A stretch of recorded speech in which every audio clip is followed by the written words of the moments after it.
પ્રશ્ન પૂછતો હતો તમને ત્યારે એને લાફો મળ્યો, તમારા કાર્યકર્તા એને લાફો મળ્યો. સેવા કરવી હોય તો કાલથી આપણે બે ભાઈ આજથી રાજકોટથી કુવારવા હાઈવે લગી ગયા છે. જો સુભાષભાઈ, હું હાઈવે છું, તમે હાઈવે સાંભળો, બે મિનિટ સાંભળો. તો ભાઈ આવી સરકારમાં આપણે ઢીંડી કરાય નહીં. આ બાબતે મને સપોર્ટ આપો કાલથી. હું તમને કહું છું. એટલે અમને પૂછો એમાં કઈ તો મહાનતા નથી. તો ઊંચે વર ચડતો હોય તો પૂછો CR પાટીલ ને જો પાછા આવવા દે તો કેજો મને. આપણી પોતાની બની ગઈ છે ગામના ગોદડા ક્યાં બદલવાની વાતો કરવી છે. જે સહી હાલવા જો ને આપણી પથારી પલ્લી ગઈ છે, ગામના ગોદડા બદલવા એ ન હોય ભાઈ. રાજકોટમાં બેઠા હોય તો મારે હું અમદાવાદની વાત કરવાની. પ્રશ્ન પૂછતો હતો તમને ત્યારે એને લાફો મળ્યો, તમારા કાર્યકર્તા એને લાફો મળ્યો. હજી તમારી એક સીટ આવી ભલામણ, તમે એમ કહો કે અમે આમ કરીને અમે આમ કરી. બીજું કઈ કહેવા જોઈએ કહી દો. તમારું નામ ને ગામ ને કહો, બધાને ખબર પડે કોને પૂછ્યું. ભાઈ મારું નામ કાંદલભાઈ ઉર્ફે સુભાષ આયર, ગામ મારું બગદડિયા, તાલુકો કોટડા સાંગાણી, જિલ્લો રાજકોટ.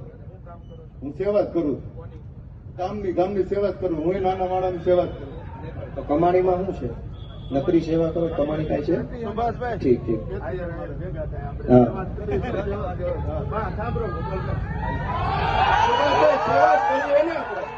સેવા કરવી હોય તો કાલથી આપણે બે ભાઈ આજથી રાજકોટથી કુવારવા હાઈવે લગી ગયા છે.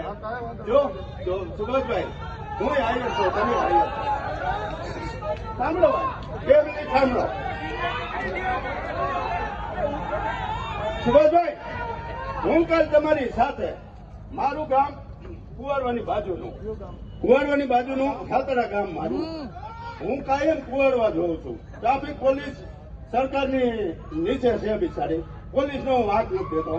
હજી 3 દિવસ તો ભાઈ આવી સરકારમાં આપણે ઢીંડી કરાય નહીં. આ બાબતે મને સપોર્ટ આપો કાલથી. હું ખુલ્લે તમને કહું છું.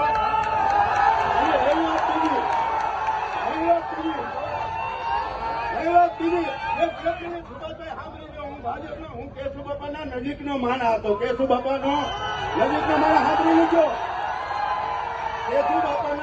કેશુબાપા મારા ગામના ભાણે. કેશુબાપાને વિસાવદરથી મુખ્યમંત્રી બનાવ્યા. તે પછી આપણા નરેન્દ્રભાઈ મુખ્યમંત્રીમાં આવ્યા. 1 સપ્ટેમ્બરને મનાવો કે 1 સપ્ટેમ્બર હાંજી એવું બતાવો મને. એટલે ભાજપ ભેગો આજથી જાઓ.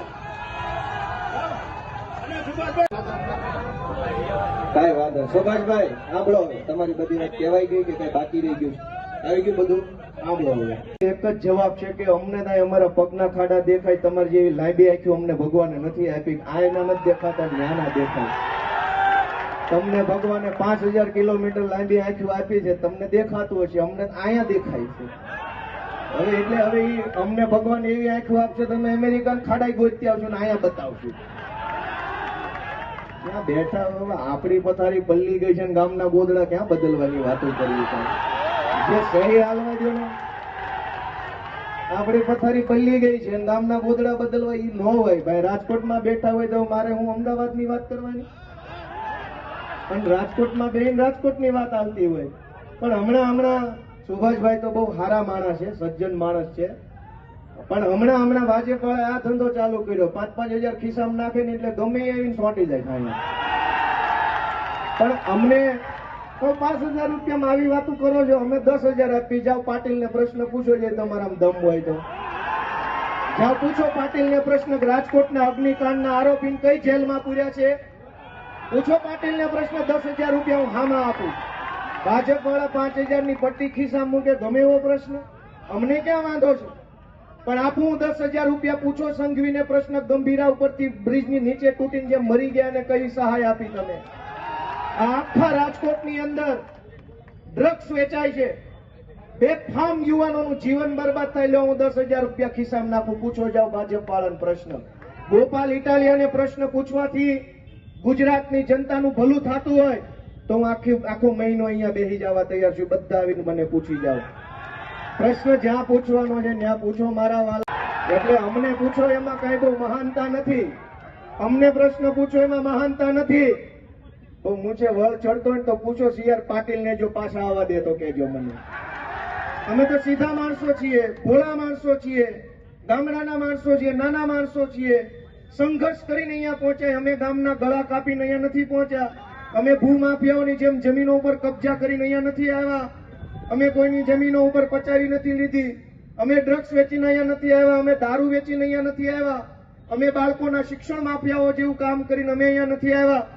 મારી ઉપર 30 જેટલી એફઆઈઆર છે. 15 જિલ્લાની જેલમાં રહ્યો. જનતા માટે સંઘર્ષ સહન કર્યો. તેથી જનતાએ આશીર્વાદ આપીને મને અહીંયા બેહાડ્યો છે.